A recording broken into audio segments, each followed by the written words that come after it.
Assalamualaikum warahmatullahi wabarakatuh. Waalaikumsalam warahmatullahi wabarakatuh. Selamat pagi anak-anak. Gimana kabarnya pagi hari ini? Alhamdulillah sehat. Alhamdulillah. Jangan lupa jaga kesehatan ya. Apalagi di tengah COVID-19 ini. Sebelum kita mulai, ada baiknya kita berdoa terlebih dahulu. Silakan Rahmat Ridhaullah dipandu doanya. Rahmat Ridhaullah, silakan dipimpin doanya. Baiklah, sebelum kita mulai pembelajaran pada pagi hari ini, ada baiknya kita membaca doa menurut agama dan kepercayaan masing-masing. Berdoa mulai.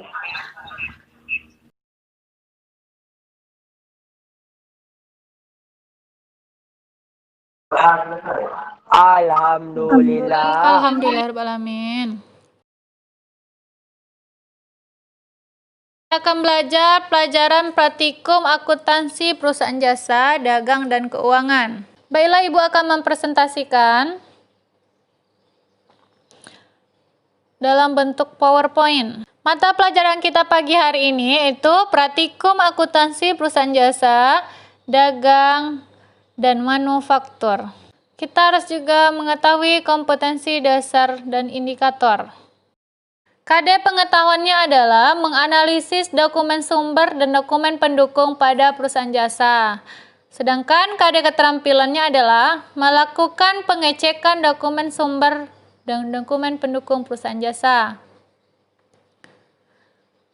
Selanjutnya adalah tujuan pembelajaran kita, yaitu melalui kegiatan pembelajaran ini, peserta didik dapat menganalisis dan membuat dokumen sumber dan dokumen pendukung pada perusahaan jasa secara tanggung jawab, disiplin selama dalam proses pembelajaran, bersikap jujur, percaya diri, dan pantang menyerah, serta memiliki sikap responsif dan proaktif, serta mampu berkomunikasi dan bekerja sama dengan baik. Selanjutnya kita masuki materi kita, yaitu tentang dokumen sumber dan dokumen pendukung.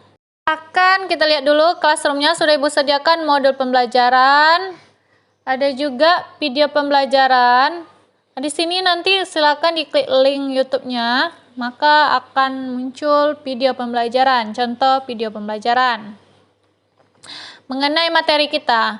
Selanjutnya ada modul pembelajaran, kita buka dulu. Di sini ada bahan ajar berbentuk PDF. Silakan di-download atau dilihat materi di sana. Selanjutnya ada tugas diskusi dengan kelompok. Kelompoknya kan sudah Ibu bagi. Jadi silahkan dipecahkan masalah tugas kelompok ini. Kemudian akan kita presentasikan pada pertemuan berikutnya di Google Meet.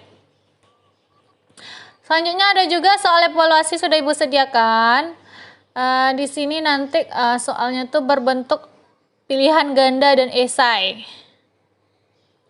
Nah, misalnya di sini kita isi dulu Nur Fazira kelas 11 AKL berikutnya.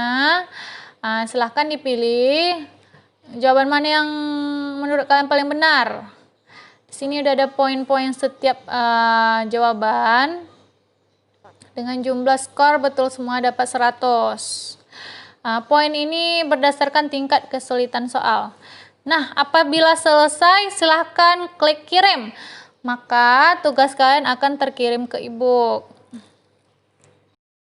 Sampai di sini ada pertanyaan? Bu, saya izin tanya. Ya, silahkan siapa? Apa kegunaan bukti transaksi keuangan dan kenapa harus ada, Bu? Baiklah, itu pertanyaan dari Arni.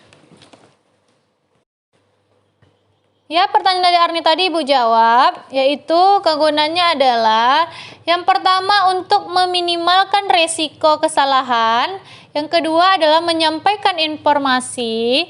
Yang ketiga adalah merekam peristiwa keuangan. Dan yang keempat adalah menetapkan siapa penanggung jawab atas transaksi keuangan. Jadi karena itulah kita butuh bukti transaksi keuangan untuk mencatat laporan keuangan. Udah paham? Iya Bu, udah paham. Baiklah, selanjutnya adalah contoh dari bukti transaksi internal dan bukti transaksi eksternal. Contoh bukti transaksi internal ini adalah bukti kas masuk dan bukti kas keluar. Sedangkan contoh dari bukti transaksi eksternal adalah kwitansi, nota kredit, cek, nota kontan, faktur, dan memo. Coba kita lihat dulu seperti apa bukti kas masuk. Seperti ini contohnya ya. Yang berfungsi sebagai pencatatan transaksi penerimaan uang tunai. Ingat ya, ini bukti kas masuk. Selanjutnya adalah kita lihat dulu bukti contoh kas keluar. Contohnya adalah ini.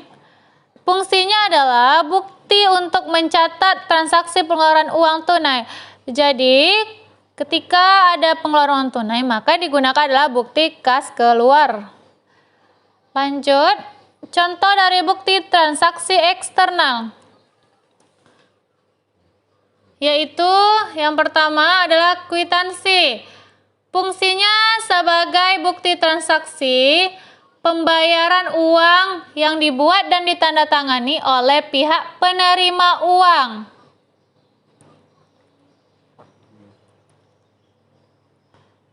Selanjutnya adalah contoh bukti nota kredit.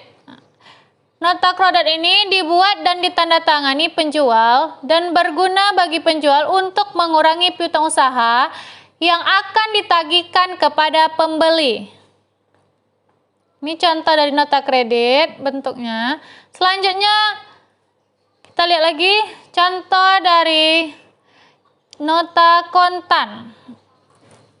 Ini contoh dari nota kontan yang berfungsi sebagai bukti transaksi pembelian barang secara tunai yang dibuat oleh penjual.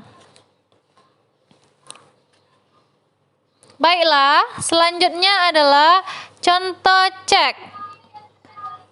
Cek ini merupakan bukti transaksi mengenai surat perintah tanpa syarat dari nasabah ke bank yang memelihara rekening giro nasabah tersebut untuk keperluan pembayaran uang kepada pihak yang ditunjuk di dalam cek kepada pembawa cek. Selanjutnya adalah bukti transaksi faktur. Faktur ini adalah bukti transaksi yang menunjukkan rincian dari aktivitas pengiriman barang yang terdiri atas pencatatan daftar barang, harga, dan lain halnya yang terkait dengan proses pembayaran. Silakan dilihat contoh faktur. Oke, selanjutnya adalah memo. Memo ini digunakan sebagai salah satu bentuk komunikasi yang biasanya akan berisi mengenai arahan, permintaan, ataupun keterangan perihal sesuatu yang harus dilakukan dan diselesaikan dengan segera. Itu memo ya, contoh memo. Nah, inilah semua contoh dari bukti transaksi tadi. Terima kasih atas perhatiannya selama pembelajaran ini. Terima kasih juga udah hadir. Ibu ucapkan Assalamualaikum warahmatullahi wabarakatuh.